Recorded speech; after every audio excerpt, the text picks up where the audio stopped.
उचाना में वोटों की रिकाउंटिंग की मांग पर अर्जी मंजूर हो चुकी है। पंजाब हरियाणा हाईकोर्ट से बीजेपी विधायक को तगड़ा झटका भी लगा, उनकी याचिका खारिज हुई और अब तो मामला आगे बढ़ता जा रहा है। इशू फ्रेम हो गए और सुनवाई की नई तारीख भी मिल गई है। तो क्या इस सीट पर मामला गड़बड़ा सकता है?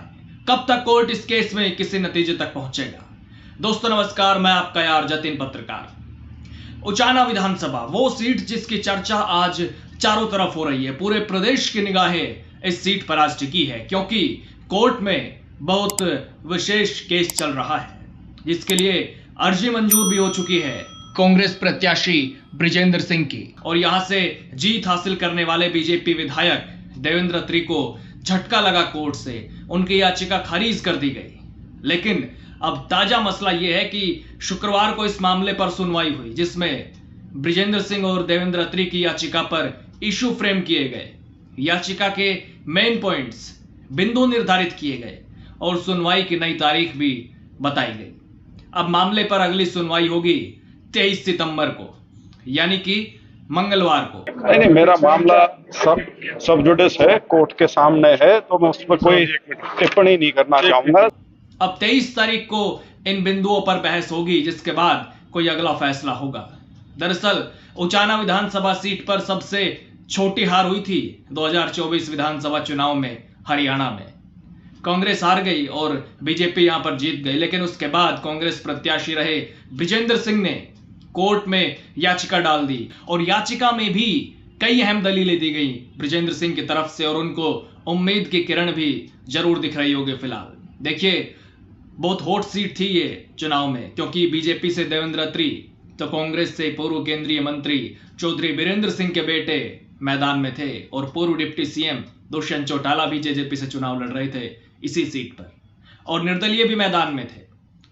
माना जाता है कि निर्दलियों के बीच जाट वोट बट गए, इसलिए बृजेंद्र सिंह हार गए। यह भी एक कारण माना जाता है बृजेंद्र की हार का, जिसका जिक्र मैं आगे करूंगा। लेकिन फिलहाल हरियाणा में उचाना विधानसभा सीट काफी चर्चित है क्योंकि कांग्रेस प्रत्याशी रहे बृजेंद्र सिंह द्वारा रिजेक्ट वोटों की रिकाउंटिंग को लेकर याचिका लगाई हुई है जिसे मंजूरी मिल चुकी है। हाईकोर्ट में भी सुनवाई हुई। इससे पहले 11 सितंबर को बृजेंद्र सिंह की चुनाव याचिका को खारिज करने की देवेंद्र अत्री की अपील पर हाईकोर्ट ने सुनवाई पूरी कर ली थी और अपना फैसला सुरक्षित रख लिया था। फिर कोर्ट ने फैसला सुनाया बाद में और देवेंद्र अत्री की याचिका खारिज हो गई। तगड़ा झटका लगा उनको।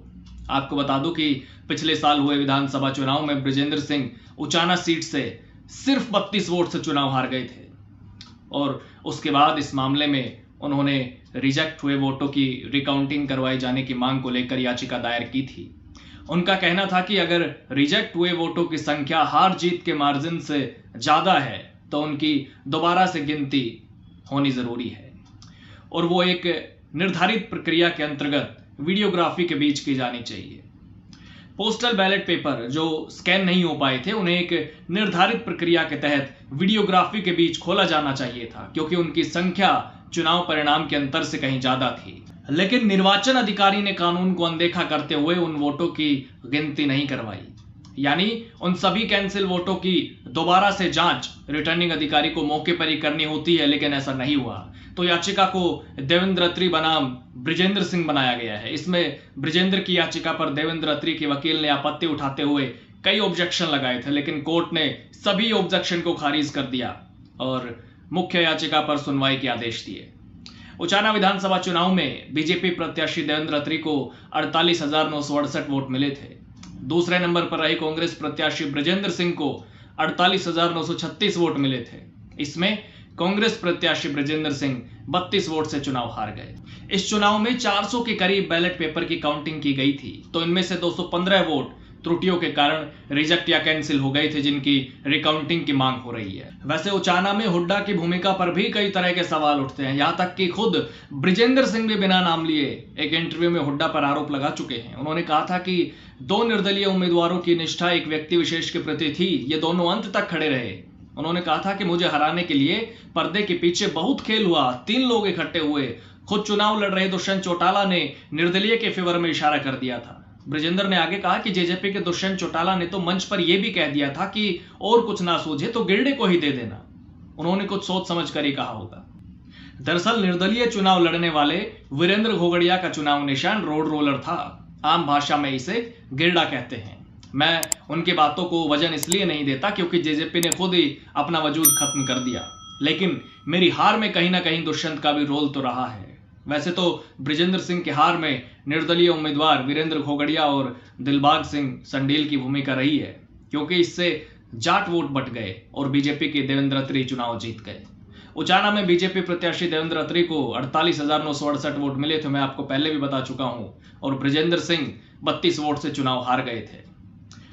वैसे तो दुष्यंत चौटाला की यहां पर जमानत जब्त हो गई थी, क्योंकि दुष्यंत चौटाला को सिर्फ 7,950 वोट मिले थे और 5वें नंबर पर थे यहां पर दुष्यंत चौटाला। लेकिन बृजेंद्र सिंह की बात करता हूं, क्योंकि बृजेंद्र सिंह ने याचिका दाखिल की हुई है और कोर्ट में केस चल रहा है। तो फिलहाल की स्थिति यह है कि कोर्ट में केस है और सुनवाई चल रही है, इशू फ्रेम हो गए हैं और अगली सुनवाई की नई तारीख है 23 सितंबर मंगलवार। उस दिन पर सबकी नजर टिकी है, वो बहुत महत्वपूर्ण दिन होगा। वैसे तो पूरे हरियाणा में इस सीट के रिजल्ट को लेकर जिक्र होता रहता है, क्योंकि बहुत क्लोज फाइट थी उचाना विधानसभा सीट पर बीजेपी और कांग्रेस के बीच। राजनेता तो बोलते ही हैं अक्सर, लेकिन जनता में भी काफी चर्चा उचाना हल्के की अब होती है, क्योंकि इस सीट पर कोर्ट में केस चल रहा है और यह केस बहुत ही अहम है। तो क्या हरियाणा की इस विधानसभा सीट पर पूरा मामला गड़बड़ा तो नहीं जाएगा? वैसे रिजेक्टेड वोट्स जो हैं, जिनकी दोबारा गिनती की मांग हो रही है, वो किसी के पक्ष में भी जा सकते हैं। अगर मतगणना होती है तो उसी समय पर यह सब पता लग पाएगा। बीजेपी, कांग्रेस, किसी के भी फेवर में यह मामला जा सकता है, लेकिन सबसे पहले नजर कोर्ट की सुनवाई पर, क्योंकि अभी तक तो जल्दी जल्दी तारीख मिल रही थी, लेकिन अब आगे क्या होता है वो सब भी मैं आपको बताऊंगा और देखते हैं कोर्ट कब तक इस केस में किसी नतीजे तक पहुंचता है। लेकिन आपके लिए कमेंट बॉक्स के दरवाजे हमेशा की तरह खुले हैं, अपनी राय आप दे सकते हैं। नमस्कार।